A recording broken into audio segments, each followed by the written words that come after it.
First thing that you will do is you will simply restart the phone. Sometimes restarting the phone fixes many of the minor issue.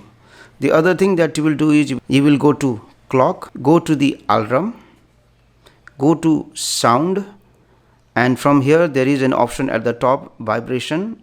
If it is synchronized like this one, just select any of the option. Go back, and also you can choose any other alarm sound and then go back.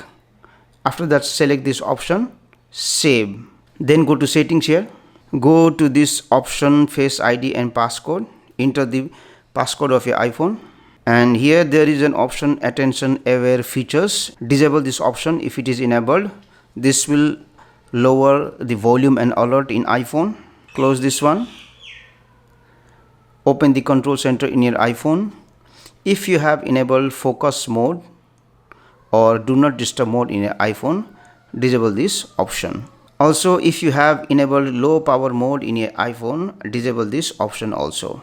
Then the other thing that you can do is you can go to settings here, go to sounds and haptics, and enable this option, change with button. If it is disabled, then you can increase the volume of the alarm and check if the alarm will ring or not. Now the last thing that you can do if nothing works is you can uninstall the clock from your iPhone and then reinstall it again. Just tap and hold on the clock and then remove app and then delete app.